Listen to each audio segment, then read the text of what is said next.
Hi everyone, welcome back to my channel. My name is Mandy, and this is a little bit different of a video than I normally put out. If you are new to the channel, I am a full-time reseller. The main content that I do put out on this channel is mainly revolving around reselling. So what sold videos, come thrift with me's, thrift hauls, a day in the life, I don't know, just a whole bunch of other things that relate to what I do on a daily basis as a reseller. If that is something that you are interested in, please consider hitting the subscribe button.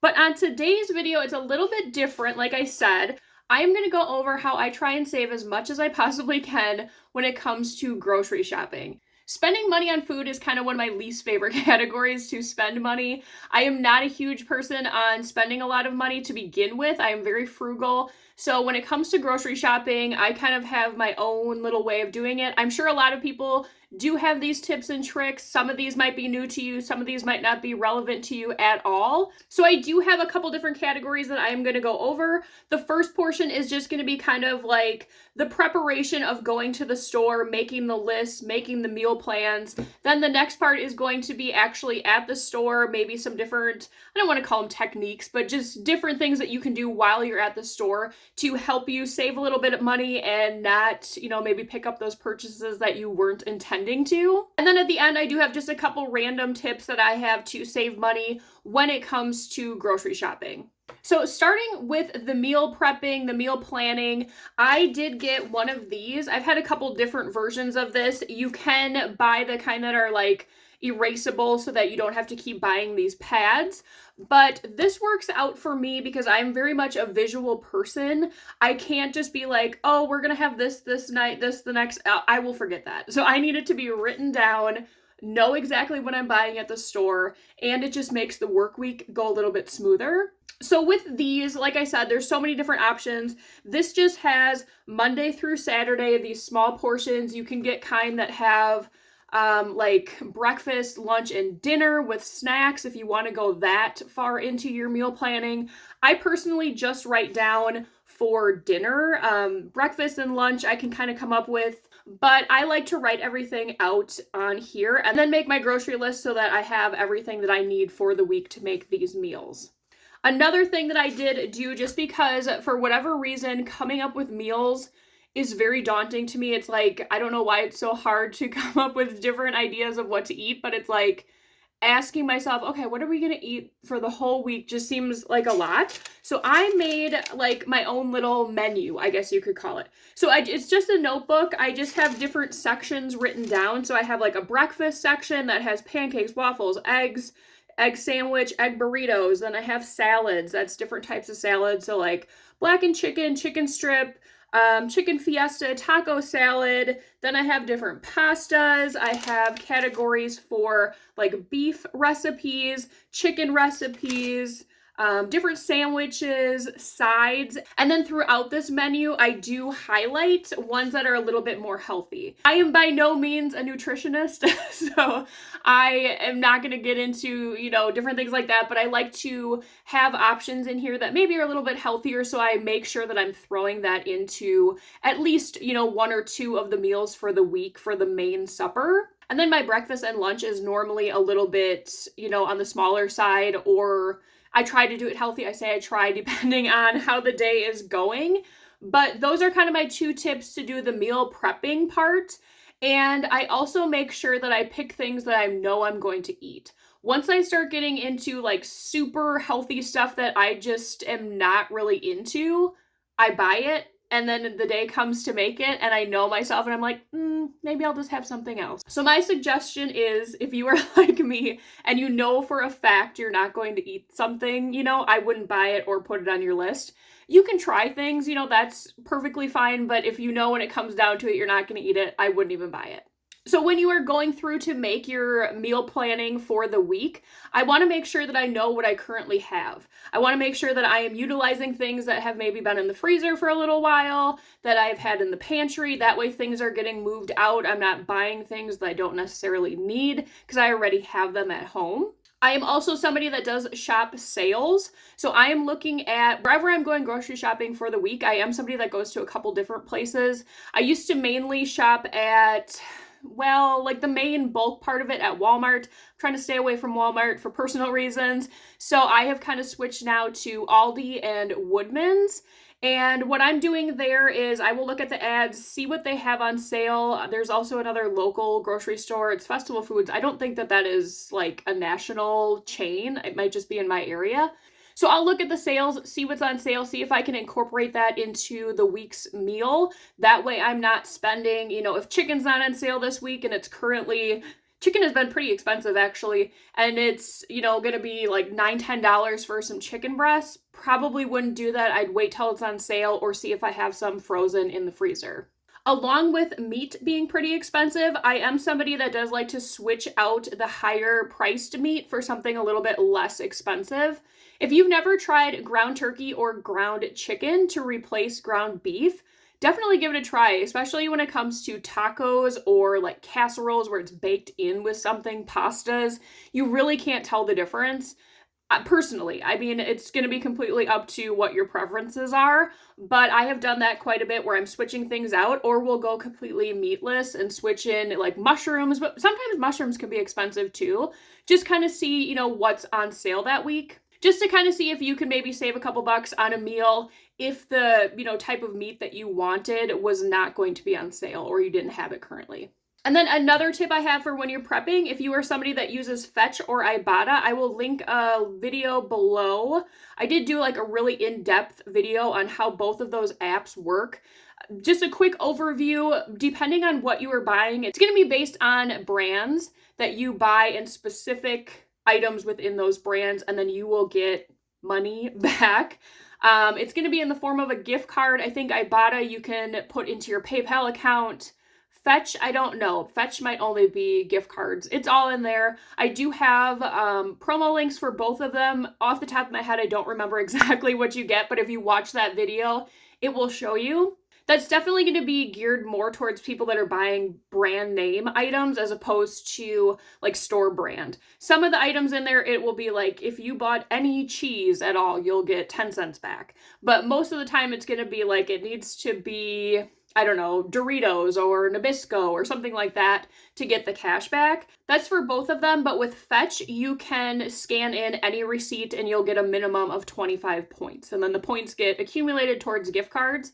With those gift cards, I talk about it in that other video. My biggest tip with those gift cards, if you are somebody that maybe struggles a little bit with Christmas gifts towards the end of the year, is you can use those points to get gift cards for Christmas. You can get Visa gift cards and then just store those away until Christmas time, and then you have that money, and that's really money you didn't spend. It's just groceries that you bought or other items you bought that you accumulated points throughout the year, and now you kind of have free money, if you will. So that is my little extra tip with that.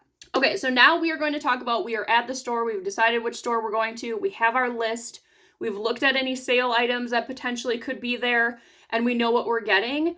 When I go to the grocery store, I make my list. This is just me. I make my list depending on how I walk through the store, just to make it easier. If you have things all over the place, you're going to be in there for much longer and you might buy things that you don't want to. So going along with that, don't go to the grocery store when you're hungry. I'm sure we've all heard that before. We've probably all done that before where it's like, I'm hungry, I'm just going to grab this little snack, when probably we didn't need that if we just ate before we went. So while you're at the store, if you happen to find items that are on clearance, I know a lot of times I do find meat that is going on sale.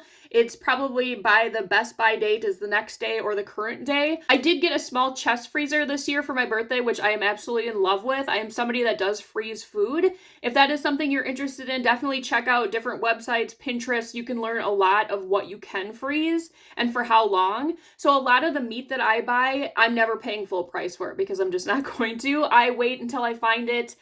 Sometimes I can find a whole bunch of chicken, like chicken breast, ground chicken, ground turkey, like ground beef. You can find it on sale and then just freeze it and then you know you have it. My suggestion with that is to make a little list somewhere that you are always looking, maybe like keep it with your meal planning stuff on the side of the refrigerator, somewhere that you have a list of what you currently have in your freezer and some dates on there, just so you don't forget it. I mean, it's very easy if you have a bunch of meat at the bottom of a freezer, in the back of the freezer, and then you just keep buying stuff and forget to use it. So make sure if you are freezing stuff that you remember that you have it. Along with that, if you happen to find like soup is on sale or maybe there are vegetables on sale at Woodman's. They do like, I don't even know how to explain it. It must be like when they think the vegetables are starting to get to their age, I guess you could say. They put them in these big plastic bags and they're only 99 cents. I've bought so many peppers like that. Limes and lemons, those do great if you freeze them. The peppers, I will bring them home and cook them. Depending on how I want them, some I'll chop, some I'll slice. I'll cook them in a little bit of oil and then freeze them. It's perfect for soups, fajitas, anything that you'd use cooked peppers for. So if that is something that your produce sections do in your stores, that's definitely something to think about. You're getting a great deal because paying $1, I think I got like 7 peppers the last time for $1. Right now in my area, unless it's a green pepper, it's like $2 a pepper. So I'm always looking out for that. I'm looking out for staple things that are going to be on sale, like noodles, rice. You can get a lot of rice for pretty cheap. It lasts. So anything that that your family uses on a daily basis, just keep an eye out for that. And if you can kind of stockpile it a little bit, if that's in your budget, that's definitely a great thing to do. If you're somebody that if you go into the store, you're going to buy a whole bunch of stuff that was not on your list, an option is to do store pickup if your store offers that. That way you are getting exactly what you put on your list. You're not paying for anything else additional, and it's very convenient to just go and pick it up. Another suggestion I do have if you are looking for food that might be at a discounted price, there's quite a few discount stores around me where they buy pallets. Maybe some of the boxes and stuff are damaged. It could be a little bit past the best buy date. If you really look into a lot of that stuff, especially if it is canned, somehow preserved, the best by date does not mean it's expired. It just means it's best by that date. So if you had canned stuff, some of like the boxed like cakes and that kind of stuff, it's not going to be spoiled the day that it's by that best by date. So if you're somebody that's okay with eating that kind of stuff, buying that stuff, you can get some great deals doing it that way. And then just make sure that wherever you are shopping, if they have some sort of loyalty program, a sales card, whatever they call it there, make sure you have it, make sure you're using it so you are getting those sale discounts. So now some random tips I have for meal prepping, planning, keeping food, all of that. We are a 2-person household at my house, so I like to make bigger casseroles, bigger soups, just so that I only have to make it one time. And I know for a fact that both of us are not going to want to eat that for an entire week. So I will probably take like half of it and freeze it. Once again, I'll put it on that list I have on my refrigerator. So I am aware, hey, we have this casserole in here that I put in here on this date.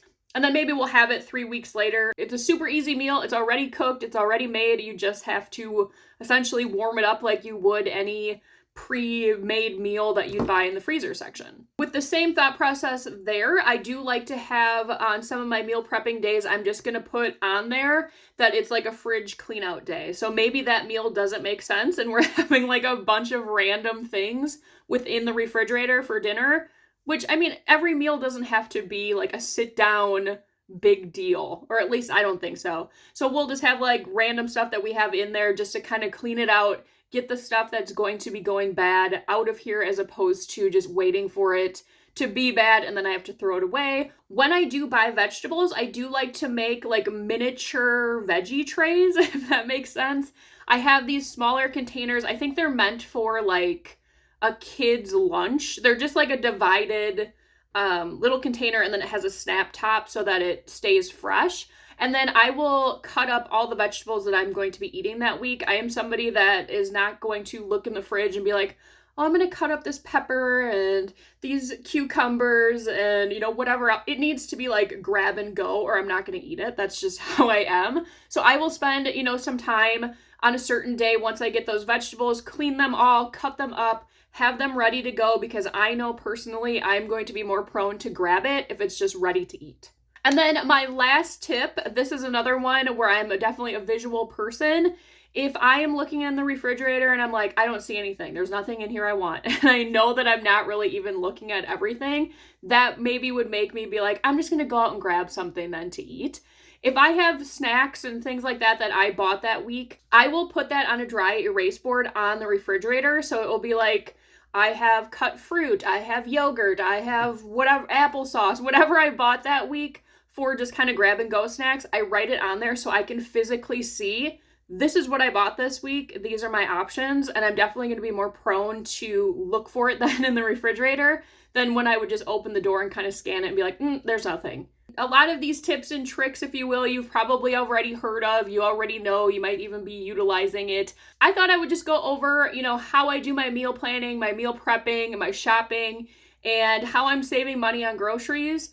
Like I said, buying groceries is no fun. I don't like spending my money that way. I prefer to do it on something that is more exciting to me than, just getting my daily food.